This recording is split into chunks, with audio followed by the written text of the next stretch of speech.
There are places where time folds, just a little, enough to slip a secret through. But once it's spoken, it never stops whispering. Greetings, my night ravens. I am Lady Lenore, your guide through the shadows.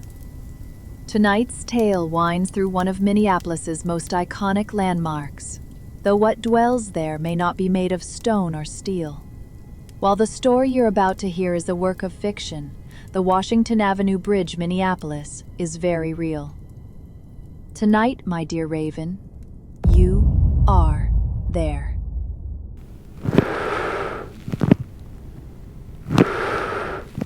You didn't mean to believe it, not really.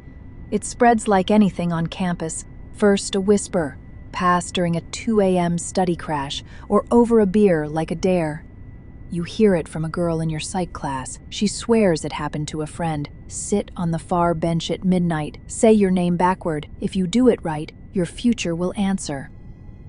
The story should collapse under the weight of its own rules. Why the far bench? Why midnight? Why is your name reversed? It sounds made up, except it isn't. These legends always arrive with instructions. Say her name 3 times in the mirror. Step onto the tracks at the right hour. Hold your breath until the lights flicker. It's the precision that hooks you, the itch to see what happens if you get every step exactly right. You think about it all week, just a passing curiosity, until Thursday night when curiosity wins. There's no real reason to do it, just boredom maybe, or the need to prove, to no one in particular, that you're not the kind of person who buys into this sort of thing. But here you are anyway, half daring the dark to prove you wrong. It's cold, but not brutal. You brought gloves, but they don't help much. Touching the rail is like gripping a frozen vein. The chill pulses through your jacket in one long shiver. When you step onto the walkway, the city muffles itself. A truck rumbles on the lower deck, then stillness. River lights shimmer like slivers of broken glass. You pass 3 benches, a 4th, a 5th, and finally, the far bench, tucked where the railing fins and wind bites hard. You check your phone, 11:59. The bench gives a soft groan under your weight. The cold bites through your coat, presses into the backs of your thighs, and climbs, slow and deliberate, up your spine. You glance over your shoulder, empty path, just you and the city breathing in the dark. For a moment, nothing happens. You try to laugh, but the sound sticks in your throat. This is stupid, juvenile. You mutter your own name, backward. It doesn't even sound like a name, more like a cough, like your mouth wasn't designed to make that sound. You sit still and wait. Every second stretches. The wind stirs again, threading through your coat sleeves and needling the skin beneath. It hisses along the railings, catches between bolts, and whistles through a cracked panel like breath through broken teeth. No wind this time. Your name, spoken plainly, perfectly, brushes your ear, close enough to feel the syllables without the warmth of breath. You whip around, shoulder slamming metal, nothing but night. Then another murmur inches nearer. It starts as a tremor in the air, gathers itself and clicks into icy precision, digit by digit. January 1st, 1994, 23:59:60. Your pulse detonates. Those numbers live nowhere but inside you. You've never shared them, scarcely even recall them, except when your mother teases that the delivery room clock hiccuped, a baby born in borrowed time. Panic outruns thought. Your lungs piston. Eyes rake the walkway for a hidden speaker, a smirking prankster, nothing. Only concrete, humming lamps, and the numbers tunneling deeper with every heartbeat. You keep moving, blocks, maybe miles, banking on distance the way children bank on closed eyes. It fails. You leave every light blazing back at the apartment. Yet the digital clock in the TV corner suddenly feels carnivorous. Sleep finally ambushes you, dreams oozing like spilled ink. You jerk awake, heart jackhammering. sheets cold with sweat, and one grisly truth hardens. The numbers pulse behind your eyes, as if someone typed them onto the inside of your eyelids. Morning light feels dishonest. 23:59:60 glimmers on the frosted window like a digital afterimage, blinking even when you squeeze your eyes shut. Panic leaps from retina to fingertips. Before the phantom digits can fade, you drag the laptop across the sheets, the lid snapping open like a vault door. Tap, tap, tap, the keys strike in the same merciless cadence as that phantom second. Scrolling deeper, you strip every filter except the date. January 1st, 1994, and hit search. A blue progress bar crawls. Your laptop fan whines warm air onto your wrists. Thumbnails march past. Supermarket ads, holiday firework blurbs, a mayor's snowplow quote. Halfway down, one rectangle judders into focus. Extra leap second rings in the new year, says U of M Observatory. Somewhere, a lone tick will let every clock in Minnesota breathe twice, explains senior astronomer Einar Westland in a midnight bulletin. You zoom in. Newsprint dots swell like pores. At the bottom of the column, nearly lost in smudged ink, a parenthetical flickers. See Westland, Gartima, the unspent second, pursues of Nordic Studies Society's 1911. Your pulse vaults. A catalog search fires back one lonely record. Norse Chronometrics, Westland E, 1911. Anderson Library, Special Collections, Sub-Basement. The screen's glow still halos your face when the decision makes itself. Snap, laptop lid down. Steam still curls from the mug you abandoned beside the keyboard, proof that noon bled straight into night while you weren't looking. You slip through the doorway and pull it shut. Hoodie, keys, door. The dorm hallway feels moth-eaten. Every third bulb dead, carpet swallowing footfalls. Your phone reads 10:47 p.m. Where did the day go? Outside, frost scalps your lungs. A late-run city bus squeals to the curb, spraying slush onto your boots. Its LED sign blinks, Stadiumville, stutters, then scrolls one character backward, correcting itself to Stadium Village. You keep moving. Inside the windshield, the driver's gaze never shifts. Northrop Mall yawns ahead, banners snapping on empty poles. The tower clock jerks through its display, 58, 59, 60, 00, then steadies, minute hand quivering as though caught lying. Two students drift past with earbuds glowing blue, unaware their shared rhythm just hiccuped. Warm air slaps your face as you shoulder through Kaufman Union's doors, glasses blooming with steam. Fluorescent light smears across the restroom mirror. Your reflection lags half a heartbeat, eyes arriving after the tilt of your head. Your hand reaches up. Its ghost hovers a moment longer, then catches up with a soft jolt, like video buffering on bad Wi-Fi. Your pulse skips. Glitch in the glass? In you? You test it. Tilt your head left, right.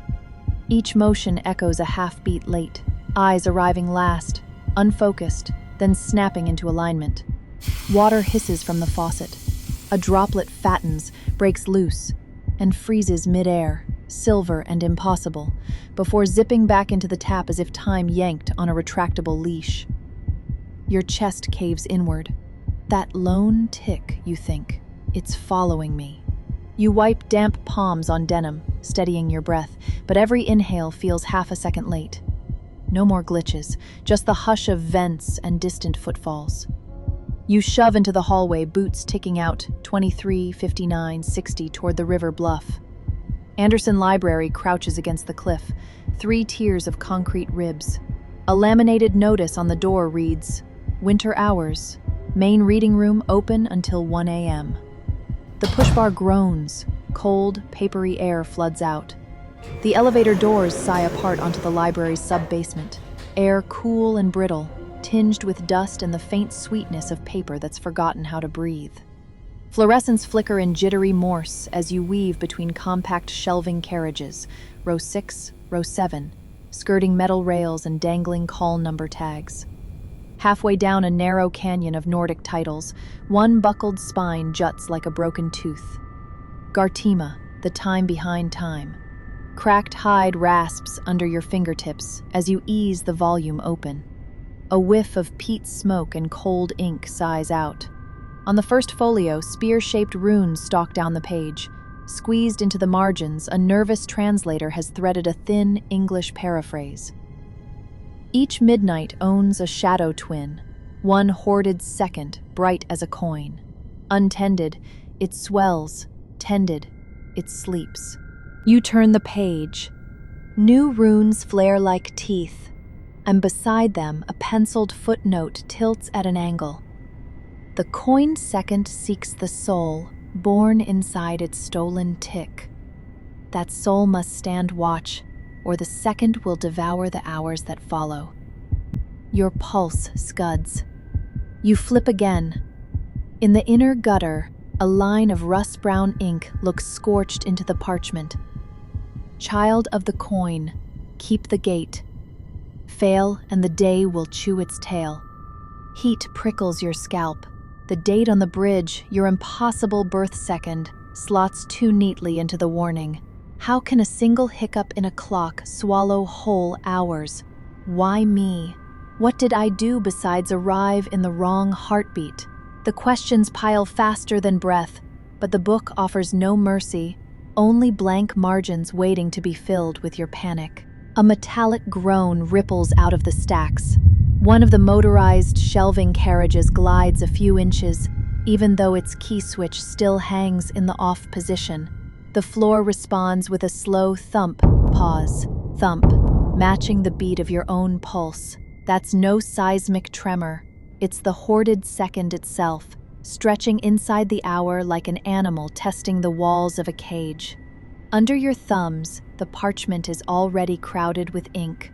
Spear-shaped runes marching in columns, their thin English paraphrases wedged nervously between the lines. That alien script is still open in front of you when the lights flutter. The fluorescents snap to black, one blink of absolute dark, then flare colder, almost blue. In that new light, the runes seem to swell and deflate, as though the symbols themselves are drawing breath in step with the second now pounding beneath the floor. The cadence doesn't vanish. It simply ducks into your palms, a stowaway heartbeat that drums one command into your bones. Get back to the bridge, lock the second into its single stolen tick before it splits the hour wide open.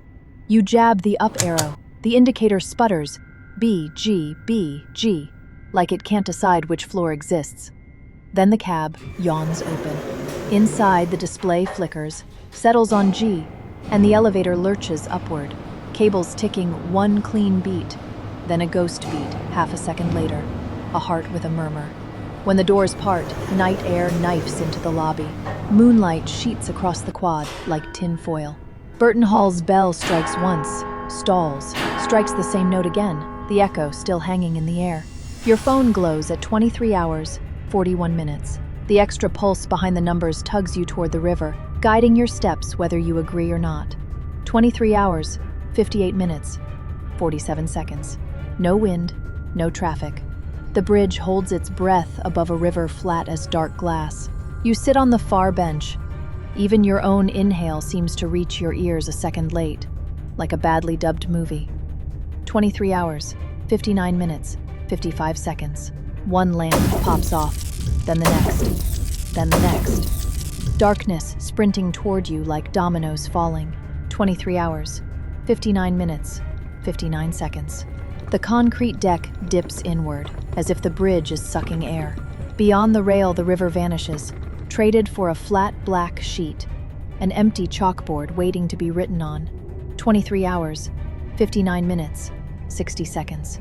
A razor-thin crack of blue-black light slices open in front of you. It isn't lightning, it's the missing second itself. A loose thread in the sweater of time, trying to pull the whole hour apart. Something cold stamps a rule inside your head. Say its name, or the crack keeps growing. Your voice scrapes out the numbers. January 1st, 1994, 23:59, 60. The crack zips shut. Wind slams back. Lamps explode on. The river splashes into place as if gravity just clocked in. 0 hours, 0 minutes, 1 second. New day. Yet every clock you pass hesitates at, quote, 60, as if asking your permission to move. By the rail, a figure condenses, your exact outline made of tiny ticking hands. It lifts one finger to where its lips should be, shh, then scatters into glittery dust that drifts into the river. The message lands like ice. Tomorrow night, the crack will tear again, and only you can zip it shut. Miss once, and minutes, hours, maybe years will slide into that hole until nobody remembers what day it was or who kept the clocks running. Remember, my night ravens, the universe miscounts only once, yet it lets the debt compound forever. This is Lady Lenore, guiding you back to the light, if only for a moment. Strike the like button, subscribe, and let the bell summon you home before the tick behind midnight calls you first. And in the comments, confess, has a clock ever paused just for you? Or did tonight give you your first extra second?